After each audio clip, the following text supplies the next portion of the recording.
안녕하세요 여러분, 하림보입니다. 제가 오늘 영상을 진짜 오랜만에 찍고 오랜만에 업로드하게 될 텐데 그 이유가 1월 한 달 동안 일단 집에도 다녀오고 그다음에 제가 영어 시험을 준비를 하느라 좀 바빴어요.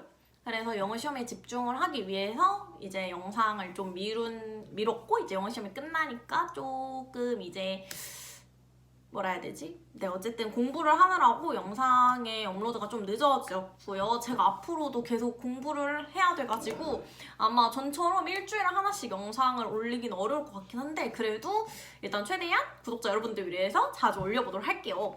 오늘 제가 일단 말씀드릴 거는 이제 그 본 영어 시험에 대한 이야기예요. 제가 저번 주에 이제 지텔프라는 시험을 보고 왔어요. 그리고 결과가 나왔는데 다행히 좋은 성적으로 일단 시험을 쳤습니다. 그래서 여러분한테 이 지텔프를 알려드리고 싶어서 영상을 찍게 됐고요. 일단 왜 지텔프 시험을 보게 됐냐면 첫 번째로 국가기관에서 지텔프 공인영어 시험을 인정하기 때문이었고 두 번째로는 토익을 보기가 너무 싫어서였어요. 토익이 너무 싫었고 세 번째로는 학교 졸업 인증 영어 점수에도 얘가 들어가가지고 저희 학교 졸업 인증 점수가 68점이거든요.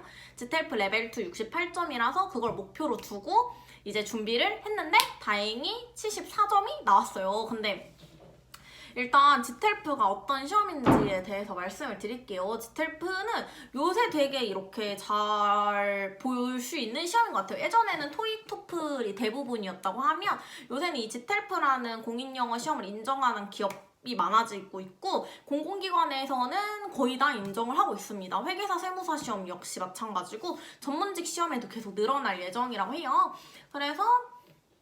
그리고 이제 토익이나 토플이랑은 약간 결이 좀 다르거든요. 그거는 이제 서서히 설명을 할게요. 그래서 지텔프 시험 같은 경우에는 문법, 청해, 독해 이렇게 세 파트로 이루어져 있고 90분 동안 시험을 보는 시험이에요. 그리고 90분 시험을 보고 문제는 80문제 정도 출제가 되거든요. 그래서 제가 토익을 아까 말씀드렸듯이 토익이 너무 싫었다 했잖아요. 그 이유가 토익이 200문제잖아요. 문제 수가 너무 많아가지고 일단 머리가 아파요. 저는 영어를 제가 물론 외고를 나왔지만 영어를 보면 머리가 어지럽거든요. 근데 이제 200문제다 보니까 너무 어지럽고 공부하기도 싫고 이제 그러다 보니까 다른 시험이 없을까 해가지고 이 시험을 보기로 했고 또 두 번째로 토익보다 좋았던 점은 시험 결과가 빨리 나온다는 거예요. 지텔프는 5일이면 나오거든요. 토익 시험 결과가 거의 2주가 걸리잖아요. 그러니까 5일이면 시험 성적 확인할 수 있다는 것도 되게 좋은 점이었죠. 그리고 세 번째로는 시험을 보는 시간이 일요일 오후 3시입니다. 그러니까 토익 시험은 오전 9시에 시험을 봐야 되잖아요. 그러면 그 전에 가야 되니까 진짜 아침 일찍 일어나가지고 준비를 하고 시험장 가야 된단 말이에요. 근데 얘는 오후에 시험을 보다 보니까 훨씬 그게 마음이 편하고 늦잠을 잘 수 있잖아요. 그게 훨씬 저는 좋다고 생각이 됐어요. 근데 이제 좀 단점은 아직 시험이 그렇게 토익처럼 유명한 시험이 아니다 보니까 시험을 볼 수 있는 장소가 좀 한정적이에요. 광역시 위주로만 되어 있는 상태여가지고 그 점이 좀 아쉽지만 그래도 광역시 사시거나 뭐 서울, 경기도 사시는 분들은 좋을 것 같아가지고 일단 추천드려요. 어떻게 그래서 준비를 했냐라고 말씀드리면 일단 준비 기간은 일주일 정도가 걸렸어요. 이제 원래 목표는 2주일을 잡고 공부를 하는 거였는데 일주일을 그냥 날렸죠, 사실. 그리고 일주일을 이제 빡세게 진짜 이제 집중을 해야겠다 해가지고 그 시험 주에 공부를 이제 열심히 하기 시작했습니다. 처음에 이제 인강을 봤는데 인강이 그러니까 인강 양이 많은 건 아닌데 그냥 그걸 다 볼 시간이 없었어요, 제가. 근데 대충 보니까 그냥 뭐 안 봐도 될 것 같더라고요. 그래서 그냥 책으로 공부를 시작했어요. 근데 그 책이 되게 좋았던 게 책에 되게 자세하게 나와 있더라고요. 그래서 책으로 먼저 문법을 한 3일 정도 문법만 공부를 했어요.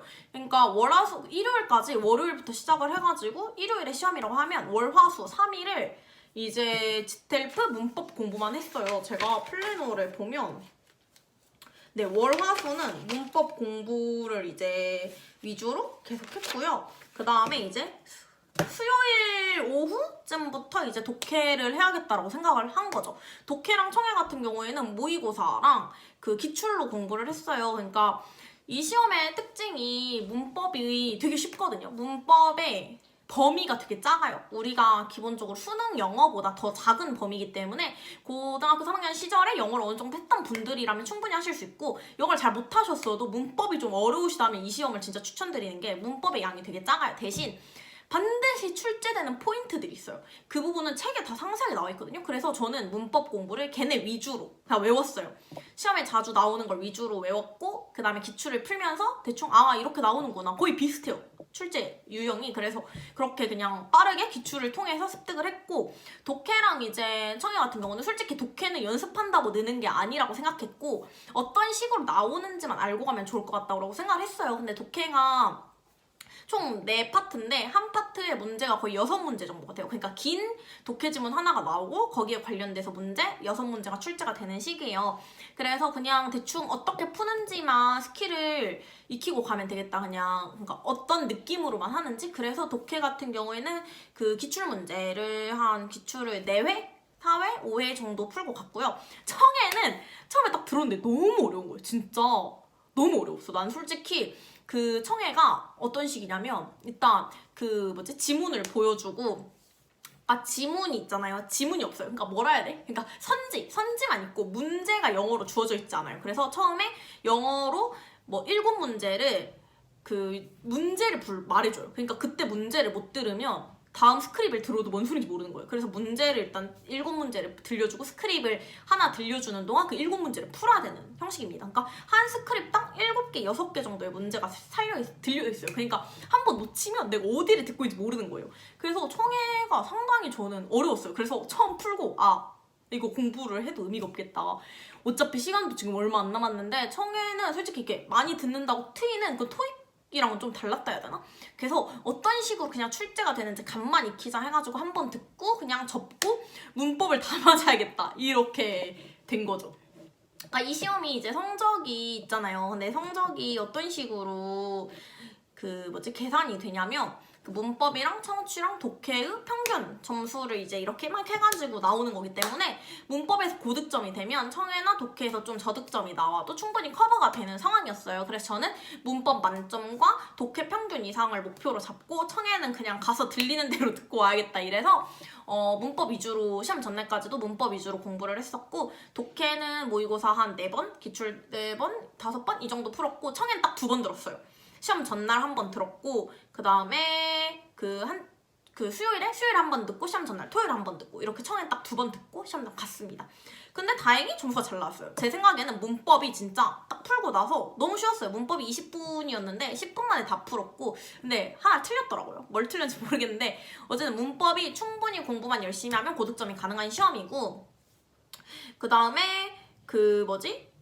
단어를 많이 안 외워도 돼서 저는 되게 좋았어요. 단어를 묻는 문제들이 있는데 그걸 이 사람이 이 단어를 알 거라고 출제하는 게 아니라 주변 문맥에 따라서 그걸 보고 이렇게 맞추는 시험이기 때문에 그런 부분에서 제가 단어 외우기를 또 엄청 싫어하거든요. 근데 토익 공부의 특징이 단어를 꼭 외우라 하잖아요. 근데 그게 저 너무 싫어가지고 이 친구는 단어도 안 외워서 좋았고, 진짜 일주일 동안 그런 식으로 저는 그러니까 정확하게 이제 다시 한번 말씀드리면 월화수는 문법을 그냥 문법 위주로 공부, 지텔프에 자주 나오는 문제 위주로 공부를 하면서 문법 기출을 조금씩 풀었고요. 그 다음에 수요일부터 금요일까지 수목금 같은 경우에는 청해 한 번 듣고 그 다음에 독해 기출과 문법 기출을 풀었어요. 그래서 기출을 한 4개, 5개 정도 풀었고요.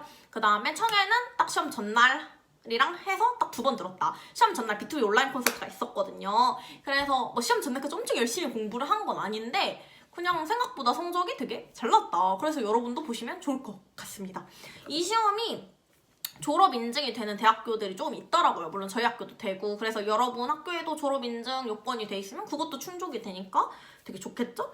그래서 네, 좋더라고요. 토익보다 저한테는 더 잘 맞는 시험이라고 느꼈어요. 그래서 여러분도 한번 지텔프 사이트 들어가시면 모의고사 같은 걸 한번 볼 수 있어요. 그걸 보고 나한테 잘 맞겠다 싶으면 이제 공부를 하시는 걸 또 추천드려요. 그 다음에 제가 어떤 책을 사용했는지 보여드릴게요. 책은 이렇게 2권입니다. 처음에 이걸로 공부를 했어요. 지텔프 단기완성 올인원. 이게 이제 문법 위주에 이렇게 설명이 돼 있는 책이고, 여기에 되게 지텔프에서만 나오는 포인트들이 되게 잘 잡혀 있었어요. 그래서 예를 들자면 이제 지텔프에서 잘 나오는 포인트들이 무조건 나오는 그 문법 포인트들이 있거든요. 지텔프 시험에서 관계부사는 when과 where만 출제된다. 이런 식으로. 그러니까 다른 게 선 답지에 있어도 고를 필요가 없는 거죠. 왜냐면 답은 무조건 when과 where이니까. 그 다음에 뭐 예를 들어서 빨간색으로 다 표시가 되거든. 지텔프 빈출 유형, whether과 if의 차이 이런 게 나와 있고, 그다음에 afterward는 접속사가 아니고 부사다. 이런 게 되게 잘 나와 있더라고요. 그래서 이걸로 그냥 여기 이제 문제 조금이랑 이렇게 실려 있거든요. 이걸로 문법 공부는 진짜 다 했어요. 여기 있는 문제 그냥 풀어보고 여기 있는 출제 포인트 외우면서 문법 공부를 이 책으로 했는데, 이 책의 단점, 맞아. 이 책의 단점 알려줘야지. 여기 이제 청해 모의고사가 있거든요. 근데 청해 파일이 QR코드가 있는데 다운로드가 안 되는 거예요, 계속. 그걸 다운로드 하는데 진짜 1시간 동안 계속 쩔쩔맸는데 다운로드가 안 돼서 그냥 청해를 한 번도 못 풀어보고 가는 건 좀 그러니까 그냥 그럼 기출을 사가지고 연습을 더 해야겠다 해가지고 시험 이틀 전, 금요일 밤 이 책을 샀습니다. 지텔프 기출 문제. 이 책을 사가지고 이제 모의고사를 풀었는데, 여기 이제 모의고사가 총 6회분, 그러니까 기출이 총 6회분이 있는데 저는 테스트 5까지 5회? 아니 5회 테스트 5까지도 안 풀었네. 문법은 테스트 5까지 풀었고 독해는 테스트 4까지 풀었어요. 그러니까 독해 연습도 솔직히 많이 안 했어요. 왜냐면 별로 늘 거라고 생각 안 했어요. 무조건 그냥 문법 다 맞아야지라는. 근데 문법이 진짜 다 비슷해요. 기출 딱 보시면 이런 느낌이구나 바로 오실 거예요. 저도 처음에 풀 때는 문법 다 맞지 않았어요. 처음에 이렇게 봐봐요. 이렇게 다 틀린 거 보이세요? 처음에 아주 비가 내리죠. 처음에 24문제 중에 19문제 맞았고 5개나 틀렸죠. 이러면 79점이거든요. 그러니까 근데 지금 보시면 하나 틀렸잖아요. 그러니까 그렇게 커버가 된다. 그래서 어떤 분들은 문법이랑 독해를 거의 다 맞는 걸 목표로 하고 청해 이렇게 한 번으로 찍는 분들도 있다 하더라고요. 그래서 청해는 그냥 어차피 어려워. 그러니까 청해 자신 있으신 분들 말고 문법에 자신이 없고 단어 외우는 게 너무 싫어가지고 토익 보기 싫으신 분들은 이 시험을 정말 추천합니다. 경찰 공무원, 군무원, 일반 공무원 뭐 다 되거든요. 그래서 어쨌든 이렇게 커넥트에서 나온 지텔프 기출문제랑 이제 메가 공무원에서 나온 지텔프 단기 완성 올인원 이렇게 2권을 풀고 시험에 갔다 이 말씀이십니다. 네, 그렇습니다. 여러분도 그래서 이 시험을 잘 모르시는 분들 많을 것 같은데 제 생각이 되게 괜찮아요. 그래서 여러분한테 공인어학시험 성적이 필요하다. 근데 토익만 지금 알고 계셨다면 이런 시험도 있다는 걸 아시면 좋을 것 같고, 여러분한테 잘 맞는다고 생각이 되면 준비를 하시면 좋을 것 같습니다. 네, 어쨌든 오늘 영상 여기까지고요. 저는 다음에도 더 유용한 정보로 돌아올게요. 안녕!